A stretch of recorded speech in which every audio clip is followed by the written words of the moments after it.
to take it personal. And my personal question to you is, why not you?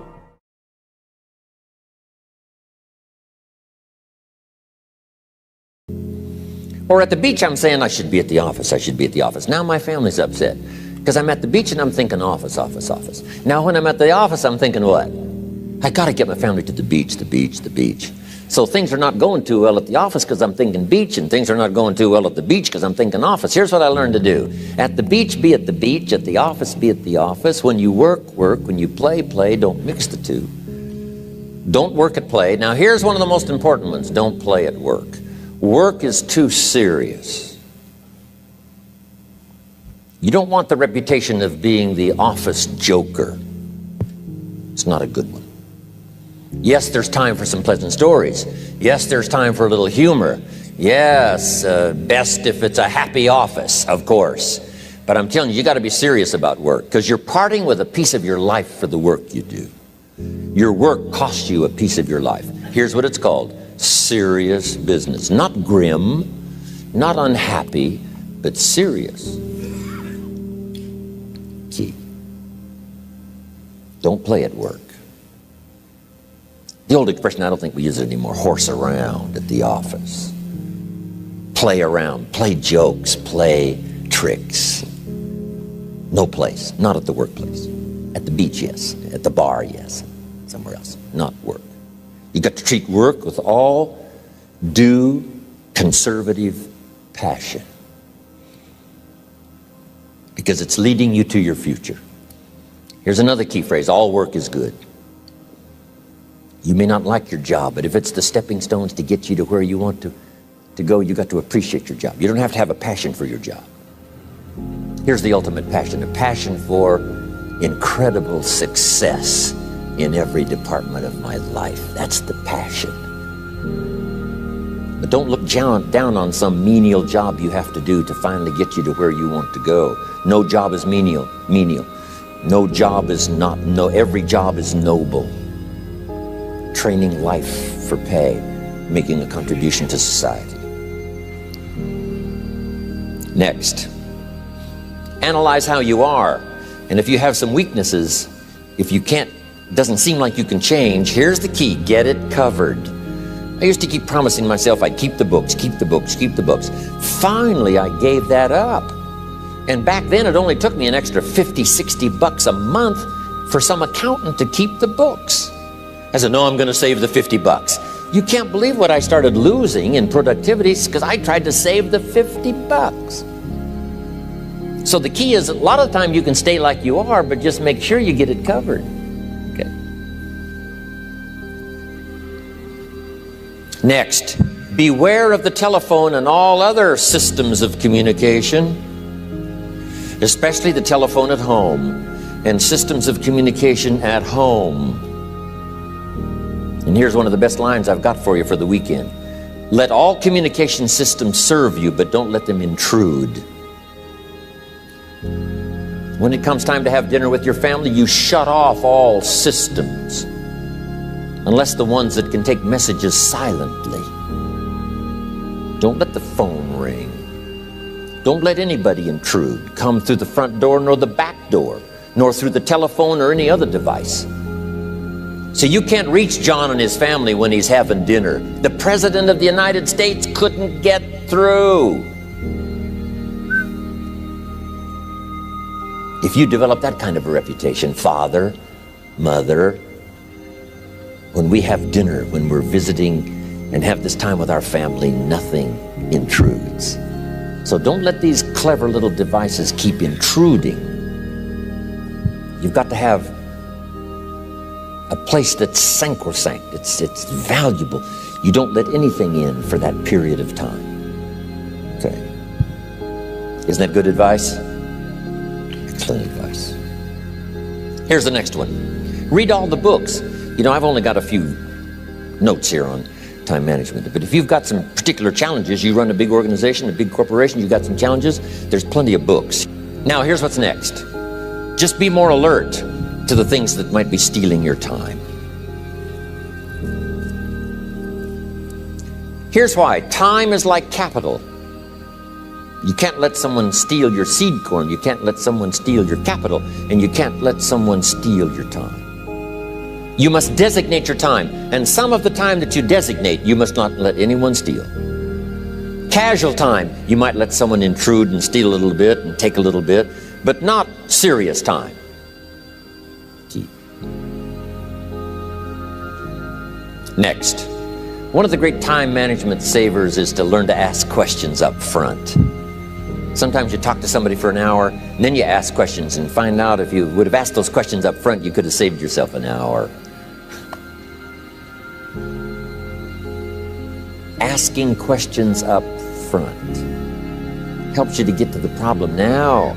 But if you just launch into some discourse, you might waste 30 minutes, waste an hour, when here's what you should have been talking about. After you finished an hour, you say, John, what's really the problem? He said, well, it's something personal. See, that's what you should have been talking about this whole hour. Key. Next, learn to think on paper. Now we're going to take a break. Some ways to think on paper. One, we've covered one. Solving problems. Take it out of your head and put it on paper. Another one is setting goals. Making these lists we've already started. Here's another good way to think on paper. It's a projects book. Each person you're working with and each project you're working on, get a loose leaf binder and a tab and some pieces of paper behind the tab and do a little continual summary of how it's going between you and that person and between you and that project. I call it a projects book. It is so useful to me. But what's going on between you and this person? When you last got together, what did you talk about? And you got a few notes there. Here's what we talked about the last time we got together. Now when you get together again, you can review that so you'll know better what to talk about. When the president gets ready to travel and he's going to meet some important people, guess what they bring him? All these briefing books. Right? The last time you were with Khrushchev, Kennedy is informed. Here's what he said and here's what you said. Kennedy said, oh, that's valuable. I need to remember that. If a person is important, it's worth a little running account. You might even have a projects book for your children. Here's what's happening between me and my child. We've talked about this, and we've talked about this, and we've talked about this. Next, a day timer. Keeping track of all of your appointments. You know, mine is all filled with, when to catch an airplane and when to do a seminar, and when to sit down and have a conference, all the rest. Next is a game plan. If you've got a house and the insurance is going to come due and some other things are going to come due, you just put it on a spreadsheet and make sure it's taken care of. Key phrase, take things out of your head and put them on paper. And the key is to just experiment with different ways that helps you to do that. Now here's the last one, thinking on paper, and that's to keep a journal. One of the things I'm known for around the world, have been now for 39, 40 years, is keeping a journal. Now my journal is not it's not necessarily it's not like a diary. It might be part diary. I'm flying over Ireland and I write down a few little things that impress me. Today I met this person. Wow, what an extraordinary event. Today I conducted this seminar in Rome. 1,000 people stood up and sang for me. I've got a little bit of a diary in there. But here's what primarily your journal is for. Collecting good ideas. A journal is to collect good ideas on your health, good ideas for your business, good ideas for your future, good ideas for time management. Because I used to take notes on pieces of paper and torn off corners and backs of old envelopes and restaurant placemats. And I threw all this stuff in a drawer.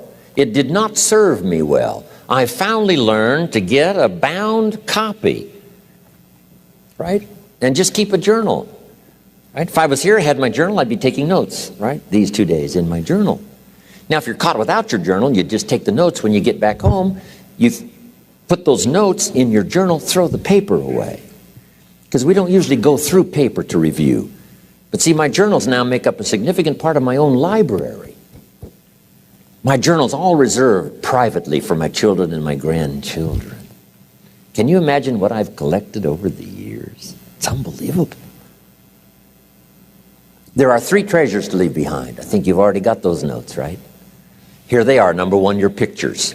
Don't leave the event unrecorded. It takes only a fraction of a second to say, here's who I was with.